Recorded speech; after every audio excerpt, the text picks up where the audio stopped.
ವಿಶ್ವಜ್ಞಾನಿ, ಸಂವಿಧಾನ ಶಿಲ್ಪಿ doctor B R. Ambedkar ಅವರ ಜೀವನ ಮತ್ತು ಸಾಧನೆ. ಇಂದು ನಾನು ಭಾರತ ಕಂಡ ಅಪ್ರತಿಮ ದೇಶಭಕ್ತ, ಜ್ಞಾನದ ಸಾಗರ, ಸಾಮಾಜಿಕ ಸಮಾನತೆಯ ಹರಿಕಾರ ಮತ್ತು ಭಾರತದ ಸಂವಿಧಾನ ಶಿಲ್ಪಿ ಡಾಕ್ಟರ್ ಭೀಮ್ರಾವ್ ರಾಮ್ಜಿ ಅಂಬೇಡ್ಕರ್ ಅವರ ಬಗ್ಗೆ ಮಾತನಾಡಲು ಹೆಮ್ಮೆಪಡುತ್ತೇನೆ. ಅವರನ್ನು ನಾವು ಗೌರವದಿಂದ ಬಾಬಾ ಸಾಹೇಬ್ ಎಂದು ಕರೆಯುತ್ತೇವೆ. ಅಂಬೇಡ್ಕರ್ ಎಂದರೆ ಕೇವಲ ಒಂದು ಹೆಸರಲ್ಲ, ಅದೊಂದು ಶಕ್ತಿ, ಅದೊಂದು ಸ್ಫೂರ್ತಿ ಮತ್ತು ಅನ್ಯಾಯದ ವಿರುದ್ಧ ಸಿಡಿದು ನಿಂತ ಜ್ವಾಲಾಮುಖಿ. ಬಾಬಾ ಸಾಹೇಬರು 1891ರ ಏಪ್ರಿಲ್ 14ರಂದು ಮಧ್ಯಪ್ರದೇಶದ ಮಹೋ ಎಂಬಲ್ಲಿ ರಾಮ್ಜಿ ಸಕ್ಪಾಲ್ ಮತ್ತು ಭೀಮಾಬಾಯಿ ದಂಪತಿಗಳ 14ನೇ ಮಗುವಾಗಿ ಜನಿಸಿದರು. ಅವರು ಹುಟ್ಟಿದ ಸಮಯದಲ್ಲಿ ಭಾರತದಲ್ಲಿ ಅಸ್ಪೃಶ್ಯತೆ ಎಂಬ ಪಿಡುಗು ತಾಂಡವವಾಡುತ್ತಿತ್ತು. ಎಳೆಯ ವಯಸ್ಸಿನಲ್ಲಿಯೇ ಅವರು ಜಾತಿಯ ಹೆಸರಿನಲ್ಲಿ ಅನೇಕ ಕಹಿಘಟನೆಗಳನ್ನು ಎದುರಿಸಬೇಕಾಯಿತು. ಶಾಲೆಯಲ್ಲಿ ಕುಳಿತುಕೊಳ್ಳಲು ಪ್ರತ್ಯೇಕ ಜಾಗ, ಬಾಯಾರಿಕೆಯಾದರೆ ನೀರು ಕುಡಿಯಲು ನಿರ್ಬಂಧವಿತ್ತು. ದಲಿತರು ಮುಟ್ಟಿದ ನೀರನ್ನು ಮೇಲ್ಜಾತಿಯವರು ಮುಟ್ಟುತ್ತಿರಲಿಲ್ಲ. ಸಂಸ್ಕೃತ ಕಲಿಯಲು ಆಸೆಯಿದ್ದರೂ ಅವರಿಗೆ ಅವಕಾಶ ಸಿಗಲಿಲ್ಲ. ಚಕ್ಕಡಿಯಲ್ಲಿ ಪ್ರಯಾಣಿಸುವಾಗಲೂ ಅವರನ್ನು ಕೆಳಗಿಳಿಸಲಾಯಿತು. ಇಂತಹ ಸಾವಿರಾರು ಅವಮಾನಗಳು ಬಾಲಕ ಭೀಮನ ಮನಸ್ಸಿನಲ್ಲಿ ಆಳವಾದ ಗಾಯವನ್ನು ಉಂಟುಮಾಡಿದವು. ಆದರೆ ಅಂಬೇಡ್ಕರ್ ಅವರು ಈ ಅವಮಾನಗಳಿಗೆ ಕುಗ್ಗಿ ಹೋಗಲಿಲ್ಲ.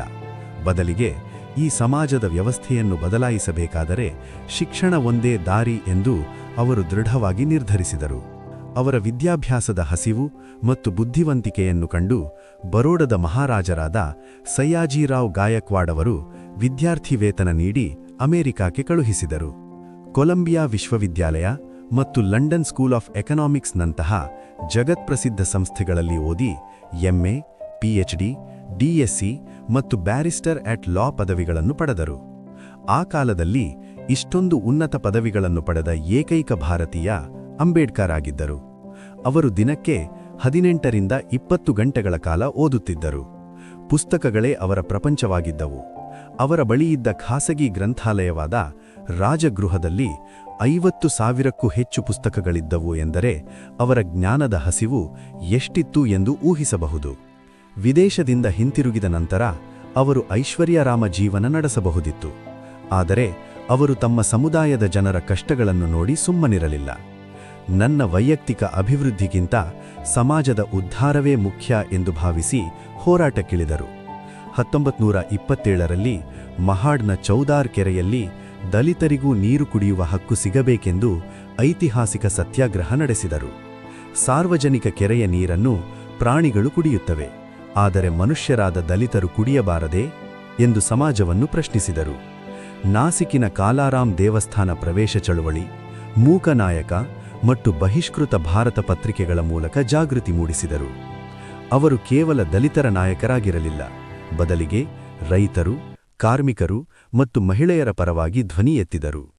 ಕಾರ್ಮಿಕರಿಗೆ ಕೆಲಸದ ಅವಧಿಯನ್ನು 12 ಗಂಟೆಯಿಂದ 8 ಗಂಟೆಗೆ ಇಳಿಸಿದ ಕೀರ್ತಿ, ಮಹಿಳೆಯರಿಗೆ ಹೆರಿಗೆ ರಜೆ ಅಂದರೆ ಮೆಟರ್ನಿಟಿ ಲೀವ್ ಸಿಗುವಂತೆ ಮಾಡಿದ ಕೀರ್ತಿ ಬಾಬಾ ಸಾಹೇಬರಿಗೆ ಸಲ್ಲಬೇಕು. ಭಾರತಕ್ಕೆ ಸ್ವಾತಂತ್ರ್ಯ ಸಿಕ್ಕಾಗ ದೇಶವನ್ನು ಮುನ್ನಡೆಸಲು ಒಂದು ಬಲಿಷ್ಠವಾದ ಸಂವಿಧಾನದ ಅಗತ್ಯವಿತ್ತು. ಸಂವಿಧಾನ ರಚನಾ ಸಮಿತಿಯ ಅಧ್ಯಕ್ಷರಾಗಿ ಅಂಬೇಡ್ಕರ್ ಅವರು ಹಗಲಿರುಳು ಶ್ರಮಿಸಿದರು. ಪ್ರಪಂಚದ ವಿವಿಧ ದೇಶಗಳ ಸಂವಿಧಾನಗಳನ್ನು ಅಧ್ಯಯನ ಮಾಡಿ ಭಾರತದ ವೈವಿಧ್ಯತೆಗೆ ತಕ್ಕಂತೆ ಒಂದು ಅದ್ಭುತ ಸಂವಿಧಾನವನ್ನು ನೀಡಿದರು. 2 ವರ್ಷ 11 ತಿಂಗಳು 18 ದಿನಗಳ ಕಾಲ ಶ್ರಮಿಸಿ ರಚಿಸಿದ ಈ ಸಂವಿಧಾನವು ನಮಗೆ ಸ್ವಾತಂತ್ರ್ಯ, ಸಮಾನತೆ ಮತ್ತು ಭ್ರಾತೃತ್ವ ಎಂಬ 3 ಮಂತ್ರಗಳನ್ನು ನೀಡಿದೆ. ಅವರು ನೀಡಿದ ಒಂದು ವ್ಯಕ್ತಿ, ಒಂದು ಮತ, ಒಂದು ಮೌಲ್ಯ ಎಂಬ ತತ್ವವೇ ಇಂದಿನ ಪ್ರಜಾಪ್ರಭುತ್ವದ ಅಡಿಪಾಯವಾಗಿದೆ. ರಿಸರ್ವ್ ಬ್ಯಾಂಕ್ ಆಫ್ ಇಂಡಿಯಾ ಸ್ಥಾಪನೆಯ ಹಿಂದೆಯೂ ಅಂಬೇಡ್ಕರ್ ಅವರ ಆರ್ಥಿಕ ಚಿಂತನೆಗಳಿವೆ ಎಂಬುದು ನಮಗೆಲ್ಲರಿಗೂ ಹೆಮ್ಮೆಯ ವಿಷಯ. ಸ್ನೇಹಿತರೆ, ಬಾಬಾ ಸಾಹೇಬರು ನಮಗೆ ನೀಡಿದ ಸಂದೇಶ ಬಹಳ ಸರಳ ಮತ್ತು ಶಕ್ತಿಯುತವಾಗಿದೆ. ಶಿಕ್ಷಿತರಾಗಿ, ಸಂಘಟಿತರಾಗಿ, ಹೋರಾಟ ಮಾಡಿ. ನಾವು ಕೇವಲ ಅವರ ಜಯಂತಿಯನ್ನು ಆಚರಿಸಿದರೆ ಸಾಲದು, ಅವರ ವಿಚಾರಗಳನ್ನು ನಮ್ಮ ಜೀವನದಲ್ಲಿ ಅಳವಡಿಸಿಕೊಳ್ಳಬೇಕು. ಅನ್ಯಾಯವನ್ನು ಕಂಡಾಗ ಪ್ರತಿಭಟಿಸುವ ಗುಣವನ್ನು ಬೆಳೆಸಿಕೊಳ್ಳಬೇಕು. ಜಾತಿ, ಮತ, ಭೇದವಿಲ್ಲದ ಸಮಾನತೆಯ ಸಮಾಜವನ್ನು ನಿರ್ಮಿಸುವುದೇ ನಾವು ಅವರಿಗೆ ಸಲ್ಲಿಸುವ ನಿಜವಾದ ಗೌರವ.